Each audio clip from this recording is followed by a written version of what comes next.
Hi everybody, welcome. It's your girl Nimo Mwangi, as you know me, and welcome to the South Africa Diaspora TV. So this is a channel which we will be talking more of the current affairs that are happening in South Africa. And guys, remember to subscribe on this channel. It's gonna be interesting, it's gonna be fun, and we're gonna talk about everything and anything that you need to know about South Africa. So with me here, I am with Mr. Alan, the leader of KEDASA, an organization that we have here in South Africa, and he's ready to introduce us to you. Yes, Kuru Kago here in Bloemfontein, KEDASA Free State Chairman, and I'm happy that we are holding our first session for SA Diaspora TV. This is a channel that we really want to invest on, as we are looking to have a centralized kind of communication in South Africa. Therefore, today is our first shoot, and yes, I hope we're gonna deliver. Yes, definitely. Yes, yeah. So we are gonna kick in the first agenda for today. That is the current affairs happening in KEDASA, and Mr. Alan here, who is the leader of the Free State KEDASA, will update us on more on that. Yes, KEDASA, we have several upcoming events that we want to undertake this year. Number one, we want to hold our KEDASA Day here in Bloemfontein, here in Free State. This will be a day that we're going to be hosting all the leaders of KEDASA and some few other guests, from throughout the country who will be visiting our town. So we want to invite these guests from KZN, from Western Cape, from Johannesburg, all over the country during this KEDASA Day. We have not yet decided on, our KEDASA leadership have not yet decided on the day which they will host this event.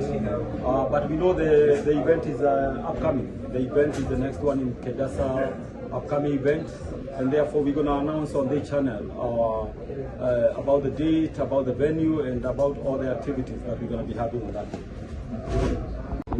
And very big congratulations for bringing the first meeting on KEDASA in Bloemfontein. It will be a pleasure for us. So on the second agenda for today is the upcoming meetings on the Umoja, Kenyans for Kenyans, and also the Madalas group. I think you can also update us on. Yeah, I think, Nimo, those are the three organizations that we are having, or the three strongest organizations that we have in our community. That is Umoja organization. We also have Kenyan for Kenyan, which both of these organizations will be holding their meeting in the next 1 month.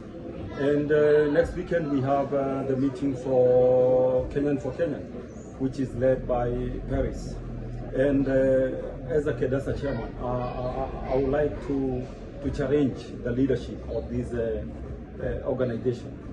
To start now, I think this is a year where, like, the leadership of all these organizations need to start thinking outside the box, so that we can take our community forward, Therefore, as we have the meeting for Kenyan coming next week, we like the committee of that organization to look on the current challenges the community is facing. Issues to do with papers, issues to do with the arrest that we have had in the community, even some people getting jailed. And these are some of the challenges that the leaders and the committees of these organizations, they need to look into and see how do we come and help our community. Because the challenge that we had maybe 10 years ago or 15 years ago of how do you go home and bury your loved one, I mean, that challenge has been able to be dealt with by these organizations. But for me, as a KEDASA chairman, my request to this organization, let's look beyond what we have achieved. Because yes, this organization, they have achieved a lot of things in our community, but I feel like there is no growth. There is no new challenges that these organizations they are dealing with. And therefore, I'm putting a challenge to the chairperson and the chairman and the chair lady of this organization. Let's have a progressive kind of constitution which will guide this organization, because this organization, they have money, and our people, they contribute without a hassle, towards this organization. Therefore, it's upon the leadership of this organization to come with a new way of dealing with our new challenges that we are facing in the community. Yes.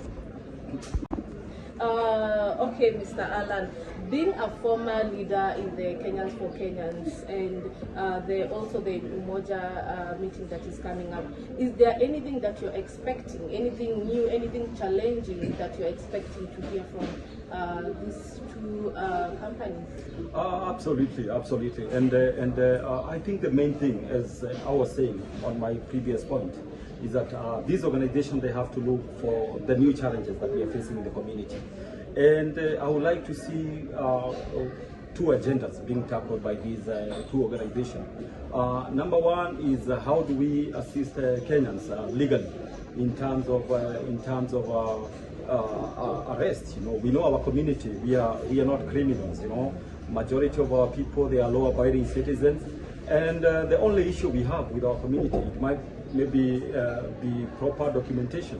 So my challenge to these two organizations, Umoja and both Kenyan for Kenya, we have seen what have been happening to our society here in Bloemfontein. We have seen the arrest happening. We have seen people getting jailed.